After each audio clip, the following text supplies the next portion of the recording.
오늘은 교회력으로 사순절 첫째 주일을 맞이하고 있습니다. 주님의 십자가를 통한 구원의 역사에 함께 동참하여 생명을 살리는 일꾼으로 살아가시기를 간절히 축원합니다. 이런 말이 있습니다. 하나님은 실패자는 쓰지만 포기하는 자는 쓰지 않는다. 실패했다는 말은 무언가를 시도했다는 말입니다. 그리고 실패를 거울 삼아서 새롭게 일어설 수 있습니다. 그러나 포기했다는 말은 그냥 주저앉았다는 말입니다. 더 이상 안 하겠다는 말입니다. 오늘 본문에 보면 그 어떤 악천후 속에서도 꿋꿋이 버텨나감으로 최종 승리자가 된 한 우인이 나오죠. 그가 바로 느헤미야입니다. 성경에 등장하는 인물 중에 정말 탁월한 리더십의 모델이기도 합니다. 그는 일찍이 자기 고국 예루살렘 성벽이 무너진 채 방치된 것을 더 이상 방관할 수가 없어서 성벽 재건 공사를 착수했습니다. 그러나 너무나 어려운 점들이 참으로 많이 있습니다. 공사를 시작하면서 장애물이 한두 개가 아닙니다. 예상했던 것보다 훨씬 더 힘들었습니다. 우리가 어떤 좋은 일을 하려고 하다 보면 괜히 시비 걸고 방해하는 요인들이 생각 밖으로 많이 나타나죠. 오늘 이런 와중에도 느헤미야는 드디어 예루살렘 성벽을 쌓는 공사를 다 마치는 절정에 이릅니다. 이제 성문에 문짝만 달면 모든 공사를 완성하는 지금 마지막 단계에 와 있습니다. 그런데 바로 이때 산발랏이라고 하는 반대 세력의 주모자가 편지를 보냅니다. 그게 1절, 2절의 내용입니다. 내가 성벽을 쌓아 올려 무너진 곳을 다 이었다는 말이 산발랏과 도비아와 아랍 사람 게셈과 그 밖에 우리 원수의 귀에까지 들어갔다. 그러나 그때까지도 성문들의 문짝은 만들어 달지 못하고 있었는데 산발랏과 게셈이 나에게 전가를 보내왔다. 오노 들판의 한 마을로 오셔 거기서 좀 만납시다. 오노 평지에 있는 조용한 곳에서 만나서 긴밀한 회동을 갖자고 하는 것입니다. 그것은 지금 예루살렘 성벽 재건 공사 완공을 코앞에 두고 있는 총 지도자 느헤미야를 암살하려고 하는 모종의 계략입니다. 2절 하반절에 나오죠. 나는 그 말 속에 그들이 나를 해치려는 흉계가 있는 줄 알았으므로. 이런 함정을 감지하고 있었던 느헤미야는 역시 훌륭한 리더답게 이런 자에 거절을 합니다. 그러면서 그는 힘차게 말합니다. 3절입니다. 나는 지금 큰 공사를 하고 있으므로 내려갈 수 없소. 난 내려갈 수 없다고 하는 이런 자에 거절을 합니다. 우리 사랑하는 성도 여러분, 우리 믿는 사람들은 살아가면서 대의 명분이 분명해야 됩니다. 물론 어떤 경우에는 입장이 좀 애매하고 처신이 어려울 수도 있지만 노라고 대답할 수 있는 용기가 있어야 됩니다. 최근 서점가의 베스트셀러 중 하나가 노라고 말할 줄 아는 그리스도인이라고 하는 책도 있습니다. 요즘 우리가 살고 있는 이 시대야말로 그 어느 때보다도 신앙적인 입지와 대의 명분이 더욱 필요한 상황입니다. 우리 그리스도인들은 대의 명분이 분명해야 되고 대답이 확실해야 됩니다. 난 내려갈 수 없다. 그 말은 다른 뜻이 아닙니다. 나는 여기서 주저앉을 수 없다. 나는 포기할 수 없다는 뜻입니다. 그러기에 오늘 우리는 이 느헤미야의 확고한 신념을 본받아야 됩니다. 아마 오늘 이 자리에 나오는 우리 성도들 가운데 때때로 직장을 그만두고 싶은 충동을 느끼기도 할 것입니다. 아니, 인간관계도 끊어버리고 싶은 사람도 있을 겁니다. 교회 봉사도 사역도 그만두고 싶은 마음의 소용돌이가 일어나는 사람도 있을 수 있습니다. 어떤 분들 가운데는 결혼 생활도 끝내버리고 싶은 갈등을 심각하게 느낄지도 모르겠습니다. 어떤 젊은이들은 공부나 진학일 다 포기하고 그냥 주저앉으려는 자포자기 상태에 있는 사람들도 있을 것입니다. 특히 사업하는 사람들 중에는 더 이상 견디기가 어려워서 모든 것 다 훌훌 털어버리고 어디론가 사라져버리고 싶은 고독한 싸움을 하고 계신 분들도 계실 것입니다. 아마 여자분들 중에는 이제는 살림이고 자식이고 다 팽개치고 모든 것을 그냥 끝내버리고 싶은 강한 충동을 느끼는 사람들도 있을 것입니다. 그러나 우리 사랑하는 성도 여러분, 오늘 우리는 이 아침에 느헤미야처럼 이런 다짐이 다시 한번 우리에게 필요합니다. 난 내려갈 수 없다. 나는 주저앉을 수 없다. 나는 포기할 수 없다. 그러기 위해서는 우리는 중요한 몇 가지 자세와 태도가 분명해야 됩니다. 첫 번째로는 명확한 목적의식을 가지고 살아야 됩니다. 목표가 분명한 사람은 중간에 어떤 어려움이 와도 쉽게 포기하지 않습니다. 마라톤 선수가 중간에 가다가 높은 고개가 있다고 힘들다고 그 자리에서 주저앉습니까? 그렇지 않죠. 그러니 삶의 목적이 확실한 사람은 그 어떠한 악천후 속에서도 쉽게 포기하지 않습니다. 오늘 느헤미야는 이렇게 분명한 자기 표명을 합니다. 3절에 말합니다. 내가 이제 큰 역사를 하니 내려가지 못하겠노라. 지금 나는 하나님께서 맡겨주신 큰 일을 수행하고 있으니 딴 일을 할 수가 없다라고 하는 이야기입니다. 여기서 큰 일이라는 말을 기억하십시오. 저와 여러분은 지금 주님으로부터 큰 사명을 부여받은 인생으로 지금 살아가고 있는 것입니다. 릭 워렌 목사님이 이렇게 말했습니다. 위대한 삶은 위대한 목적에 헌신함으로써 이루어진다. 여러분들도 위대한 인생을 살아가고 싶습니까? 그러면 위대한 목적에 헌신하시기 바랍니다. 우리가 흔히 말하는 위대한 사람들이라고 하는 것은 위대한 동기에 위대한 헌신을 한 보통 사람들입니다. 이런 동기가 자신의 한계를 초월해서 훨씬 더 큰 인물이 되게 해주는 것입니다. 그러므로 우리 그리스도인들에게는 어느 누구도 막을 수 없는 강력한 목적 의식이 있어야 됩니다. 소위 미시적인 비전에서 거시적인 비전으로 도약할 수 있어야 됩니다. 특별히 우리 교회는 신갈비전 2030을 이루기 위해서 5대 사역 운동에 위대한 헌신을 함으로써 건강하고 많은 사람들에게 소망을 주고 그리고 위대한 교회로 우리가 만들어갈 수 있는 것입니다. 이렇게 분명한 목적 의식을 가지고 살려면 두 가지를 명심해야 됩니다. 첫 번째로는 혼란 가운데서도 계속 일을 해야 합니다. 오늘 산발랏이라고 하는 이 사람은 느헤미야에게 우리 잠깐 회의 좀 하자고 유혹을 합니다. 지금 산발랏은 마음을 지금 산란하게 만드는 사람입니다. 자그마치 4절에 보니까 4번씩이나 계속 밀사를 보냅니다. 이런 혼란의 와중에서도 느헤미야는 전혀 요동하거나 흔들리질 않습니다. 지금 어디에 가가지고 한가하게 토의할 때가 아니라 현장에서 열심히 일을 해야 할 때라고 그의 분명한 입지를 표명을 합니다. 우리 가운데도 보면 일하기보다는 이야기를 하는 걸 좋아하는 분들도 계실 겁니다. 회의보다는 행동이 더 우선이 되어야 됩니다. 말보다는 사역을 우선시해야 됩니다. 또 하나 두 번째로는 분명한 목적의식을 가지고 살기 위해서는 중상과 비난을 들어도 계속 일을 해야 됩니다. 오늘 산발랏 일당은 느헤미야가 요지부동하니까 이번에는 중상과 비난으로 인신공격을 합니다. 5절에 보니까 산발랏이 5번째는 그 종자의 손에 봉하지 않은 편지를 들려 내게 보냈는데 이번에 4번씩이나 밀사를 보내도 전혀 반응을 안 하고 요지부동하니까 5번째로 봉하지 않은 편지를 보내가지고 뜬 소문이 나게 만듭니다. 느헤미야는 개인적인 야심이 있어서 지금 예루살렘 성벽을 재건하고 있다. 소문을 퍼뜨린 것입니다.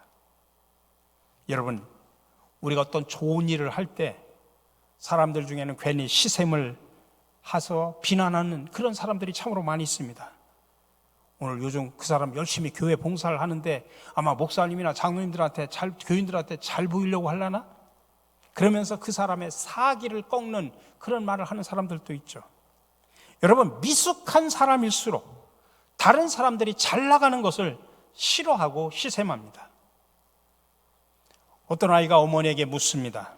엄마, 도둑질과 거짓말 가운데 어느 것이 더 무서운 죄인가요? 글쎄, 도둑질이 더 무섭지 않겠어? 그러자 아이가 말합니다.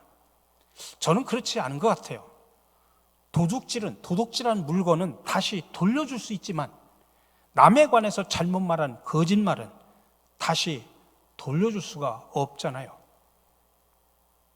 여러분, 느헤미야는 명확한 목적 의식을 품고 사는 사람답게 그 어떤 비난이나 중상모략에도 초연하는 그런 훌륭한 모습을 우리에게 보여주고 있습니다.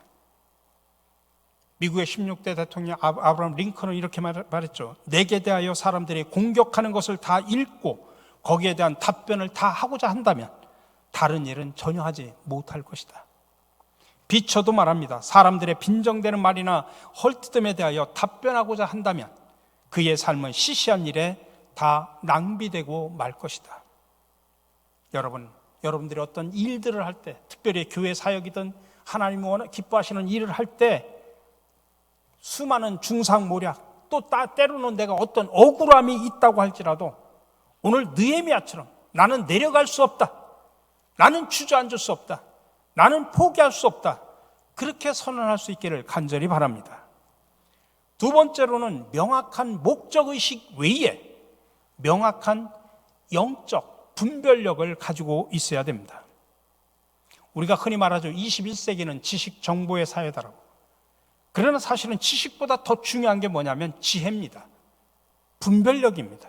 특별히 영적인 지혜가 더 필요합니다. 느헤미야가 워낙 분명한 사명감을 갖고 일하니까 이번에는 그를 성전 안에 밀실로 피신하면 안전할 것이라고 회유를 합니다. 오늘 읽지 않았습니다만 밑에 10절에 보면 이렇게 나옵니다. 하루는 스메아를 만나려고 그의 집으로 찾아갔다. 그는 들라야의 아들이며 무에다벨의 손자인데 문 밖 출입을 하지 않고 있었다. 그가 나에게 말하였다. 하나님의 성전으로 갑시다. 성소 안으로 들어가서 성소 출입문들을 닫읍시다. 자객들이 그대를 죽이러 올 겁니다. 그들이 밤에 와서 반드시 그대를 죽일 것입니다. 사람들이 와서 죽일 거니까 성소 안으로 들어가서 숨자라는 이야기입니다. 근데 느헤미야의 탁월한 점은 영적인 분별력이 있었다는 이야기입니다. 12절에서 말합니다. 나는 그때 그가 하나님이 보내주신 예언자가 아니라는 것을 알았다. 나는 도비아와 산발랏에게 매수되어서 나를 해치는 예언을 하였다. 여러분, 지금 우리가 살아가는 이 시대는 그 어느 때보다도 영적 깨달음이 더 필요한 시대적인 상황 속에 살아가고 있습니다. 지금 세상은 온갖 방법으로 우리를 유인하고 유혹합니다. 아니, 때로는 합리적으로 이성적으로 우리를 회유하기도 합니다. 그러므로 우리는 더욱 성령 충만함으로 명확하게 분별을 할 수 있어야 됩니다. 에베소서 5장에서 바울이 권면하죠. 그런즉 너희가 어떻게 행할지를 자세히 주의하여 지혜 없는 자같이 하지 말고 오직 지혜 있는 자같이 하여 세월을 아끼라. 때가 악하니라. 그러므로 어리석은 자가 되지 말고 오직 주의 뜻이 무엇인가 이해하라. 주의 뜻이 무엇인가 이해하라. 다른 번역에서는 분별하라고 표현하고 있습니다. 영적인 분별력을 가지라고 하는 이야기입니다. 예수님도 사역 속에서 사탄의 어떤 속임수에도 결코 현혹되지 않았습니다. 그는 말씀과 성령이 충만했기 때문입니다. 그렇기 때문에 우리가 영적 분별력을 가지고 살기 위해서는 두 가지가 필요합니다. 하나는 기준이 분명해야 됩니다. 훌륭한 리더일수록 또 성숙한 그리스도인일수록 기준이 분명하고 확실해야 됩니다. 그러므로 여러분도 기억하십시오. 우리가 무엇인가를 위해 확고히 서지 않으면 그 어떤 것들이 우리를 넘어뜨릴 수 있다. 다니엘이 그 어떤 위기 상황에서도 결코 내려가지 않았던 비결은, 또 포기하지 않았던 비결은 그의 인생의 기준을 하나님의 말씀에다 두고 살았기 때문입니다. 우리 사랑하는 성도 여러분, 우리의 신앙적 가치관과 기준이 확고하고 또 높은 수준에 서 있기를 간절히 바랍니다. 느헤미야는 영성이 탁월한 사람답게 사역의 기준 역시 확실했습니다. 11절에서 말합니다. 나는 대답하였다. 나 같은 사람대로 도망이나 다니란 말입니까? 나 같은 사람이 성소에 들어갔다가는 절대로 살아나올 수 없습니다. 나는 그렇게는 못합니다. 그래서 그는 하나님께서 자기에게 부여하신 사명을 완수하기 위해서 자기 생명까지 바쳤습니다. 생명을 목숨 걸고 자기 사명에 최선을 다했던 것입니다. 미국 속담에 이런 말이 있습니다. 해야 할 가치가 있는 일이라면 아주 잘할 필요가 있다. 여러분, 여러분의 기준이 여러분의 수준을 결정한다는 사실을 기억하시고 그 기준을 명확하고 더 높게 세워가시기를 간절히 바랍니다. 또 하나, 영적 분별력을 가지려면 기도에 열중해야 됩니다. 느헤미야는 지금 그런 상황 속에서 하나님의 도우심만을 간절히 기도하며 호소하는 모습을 볼 수 있습니다. 9절에서 말합니다. 그들은 우리에게 으름장을 놓았다. 그렇게 하면 우리가 겁을 먹고 공사를 중단하여 끝내 완성을 못할 것이라 생각한 것이다. 하나님, 나에게 힘을 주시옵소서. 그런 상황 속에서 사람들의 중상모략, 사람들의 판단에 의지하지 않고 하나님 앞에 기도하면서 하나님, 나에게 힘을 주시옵소서. 나에게 성령께서 지혜를 주시고 힘을 주시고 이겨나갈 수 있는 능력을 주시옵소서. 그렇지 않으면 나도 연약한 인간이기에 넘어질 수 있습니다 하면서 하나님 앞에 기도하며 맡깁니다. 14절에서 말합니다. 나의 하나님, 도비아와 산발랏이 한 일을 잊지 마시옵소서. 예언자 노야다와 그 밖에 나에게 겁을 주려고 한 예언자들이 나에게 한 일을 잊지 마소서. 하나님 앞에 아뢰는 겁니다. 그래서 그는 80년 동안이나 황폐되었던 예루살렘 성벽을 단 52일 만에 완공시킵니다. 그게 바로 기도의 위력, 기도의 능력입니다. 그렇습니다. 기도가 약해질수록 우리의 기력도 약해지고 우리의 기운도 없어집니다. 그러나 기도가 강해질수록 우리의 기력이 넘쳐납니다. 그래서 느헤미야는 지금 기운차게 선언을 합니다. 난 내려갈 수 없다. 나는 주저앉을 수 없다. 나는 포기할 수 없다. 그렇습니다. 기도하는 사람은 절대로 낙심하지 않습니다. 누가복음 18장에서 말합니다. 예수께서 그들에게 항상 기도하고 낙심하지 말아야 할 것을 비유를 통해서 말씀하셨다고 표현합니다. 기도하는 사람은 낙심하지 않습니다. 하나님을 바라보고 하나님을 의지하기 때문입니다. 사랑하는 성도 여러분, 여러분 요즘에 어떤 위기 상황에 놓여 있습니까? 이런 말이 있습니다. 당신의 문제를 푸십시오. 그렇지 않으면 그 문제들이 당신을 용해할 것입니다. 그렇기 때문에 예수님께서도 어떤 위기에 직면을 할 때마다 오직 기도에 열중하는 모습을 우리에게 보여주셨습니다. 기도만이 견딜 수 있는 힘을 줍니다. 기도만이 극복할 수 있는 사기를 북돋아 줍니다. 특별히 지금 우리 교회는 사순절을 맞이해서 특별 새벽 기도회를 실시를 하고 있습니다. 그리고 엊그저께부터 금요 심야 기도회를 시작을 했습니다. 그동안 우리가 코로나로 인해서 기도의 자리에 나오지 못하다 보니 너무나 나태해졌습니다. 너무나 게을러졌습니다. 우리의 믿음이 다운됐습니다. 아니, 무너져 버렸습니다. 여러분이 무너진 우리의 이 기도의 성벽을 이번에 다시 재건하는 기회로 삼으시기를 간절히 바랍니다.